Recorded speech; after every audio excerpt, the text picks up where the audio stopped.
हाम्रो स्कुटी बिग्रेर हत्तु हैरान पारेको छ। सो अब हामी नयाँ स्कुटी किन्नु पर्ला जस्तो छ। स्कुटी बिग्रेर हैरान भयो है गाइस। अब चाहिँ सायद नयाँ किन्छौँ होला नि। कुन स्कुटी कुन सफारीमा लाने? ए हस्, यो सफारीमा बोकेर लाने बेला भएछ है। डर लगा कि हैसा अगाडि पल्टिदिन्छ तपाईँको सफारीको अगाडि चढ्यो लुचाउँदै सरर पारेर स्कुटी बोकेर हामी चाहिँ लाग्यौँ घरतिर। स्कुटीले कति मान्छे बोक्छ आज स्कुटीले आज खै हामीलाई 7 वर्षसम्म बोक्यो क्या दाइ। 7 वर्षसम्म बोक्यो। अब आज आज मर्ने स्थिति आएर पछाडि छ। तर अब हेरौँ इन्जिन पनि खोइ सर्भिस त हामीले गराउन त गरिरहेको के भयो यस्तो साह्रो बिजोग भयो गाइस। तर अब हेरौँ के हुन्छ। यो भिडियोलाई अन्तिमसम्म हेरिदिनुहोस्, तपाईँहरूले थाहा पाउँछ अब पछि गएर के हुन्छ भन्ने कुरा होइन त दाइ।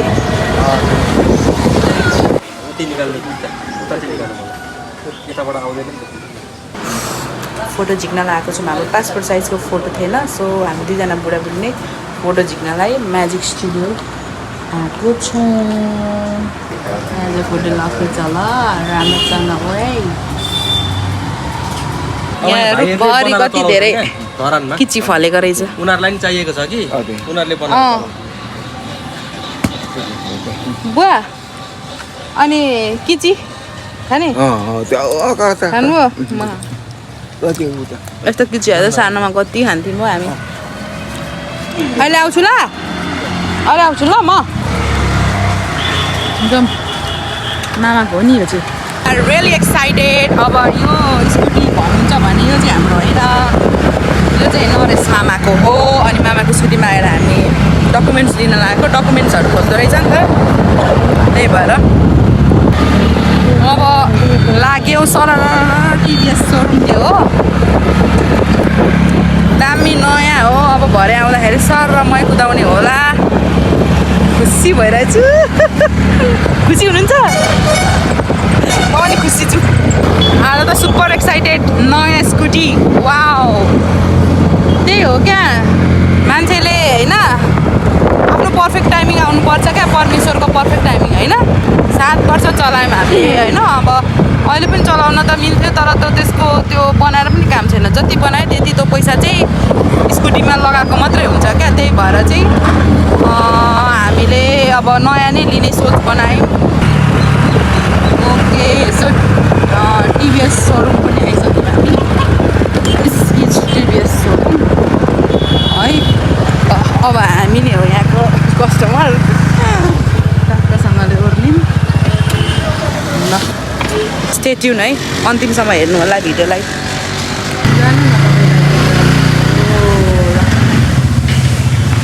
यहाँ हाम्रो आफ्नै चिनजानको दाइ हुन्छ हाई भनिदिनु न मेरो ब्लगमा आउनुहुन्छ। सन्तोष दाइलाई नि थुप्रै वर्षपछि भेट्यो है। यतातिर पो लाग्नुभयो त।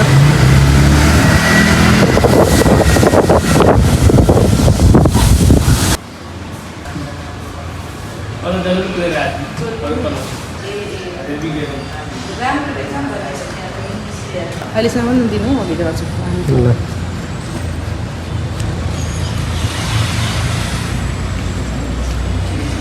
फाइनली हातमा चाबी आइसकेको छ।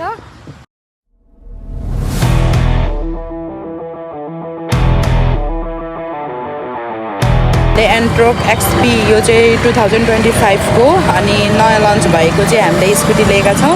साथै त्यसमा चाहिँ एप पनि हुँदो रहेछ। त्यो एप चाहिँ अब अलिकति खराबी आएको कारणले चल्दैन अरे। त्यो चाहिँ पेट्रोलहरू हाल्न गयो होला सायद होइन। अब यहीँ पर्खिरहेको छु। अब मिठाई सिठाई लिएर जानुपर्छ, मिठाईहरू लिएर बाँडिदिनुपर्छ। सोचेकै थिइनँ क्या आज हामीले स्कुटी किन्छौँ भनेर। स्कुटी नकिनी पनि नहुने थियो क्या, त्यही भएर हामीले किनेको छौँ। लड्डुले त पुग्दैन जस्तो छ है। अब यहाँनिर लड्डुहरू ल्याउनु पऱ्यो नि त। दाइजु कस्तो लाग्यो तपाईँलाई? एकदम राम्रो लाग्यो राम्रो छ है के लड्डुको स्कुटी राम्रो छ लड्डुकी स्कुटी अरे पहिलो कुरा त स्कुटी राम्रो छ अब राम्रो त हुनै पर्यो त्यस्तो झन्डै 3 लाख परेको स्कुटी होइन अनि 25 पनि बढेछ पनि अनि त्यति भइहाल्यो अब लड्डु झन् मिठो छ नाइन मिठो लाग्यो लड्डु मिठो लाग्यो हात लुगामा हुन्छ सुचाउँछ बाँड्दै जाउँ आफन्तका लागि नै छ दोकान पर्दैन बाँडेको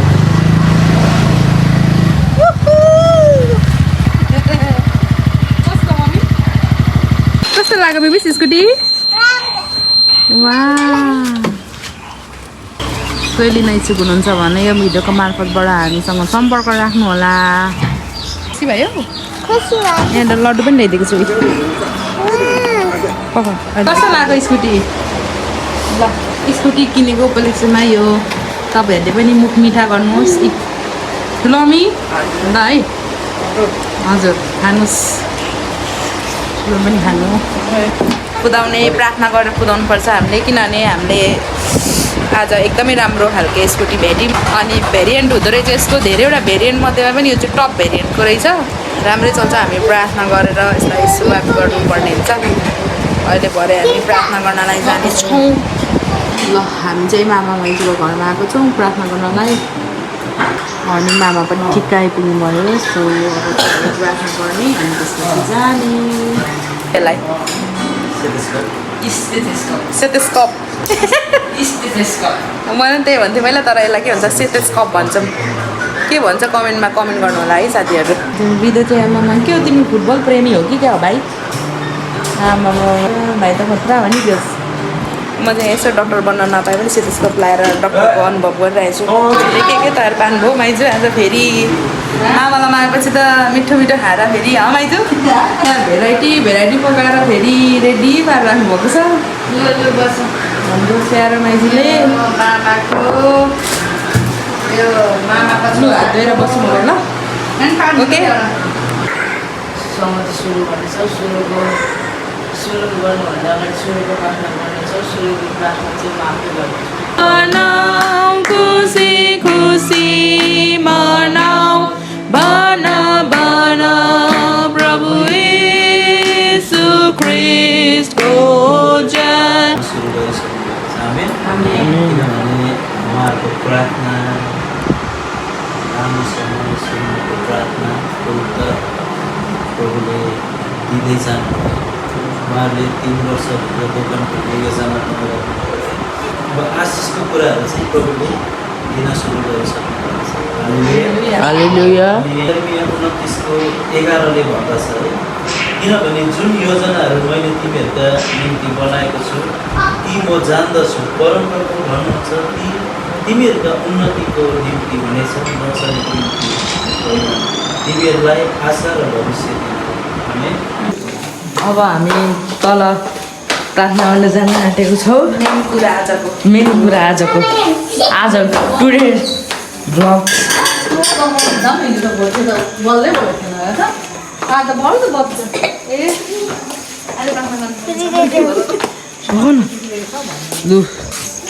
गर्नेछौँ भाषाङ्ग्रहकै पुस्तक कन्यादेखि 10 र 11 हेर्नेछौँ यहाँ यस्तो लेखेको छ तिम्रो कुनै अनिष्ट हुने छैन तिम्रो घरको नजिक कुनै विपत्ति आउने छैन किनकि उहाँले आफ्ना स्वर्गदूतहरूलाई तिम्रा सबै मार्गमा रक्षा गर्नलाई आज्ञा दिनुहुनेछ आमेन हालेलुया हालेलुया हामी प्रार्थना गर्नेछौँ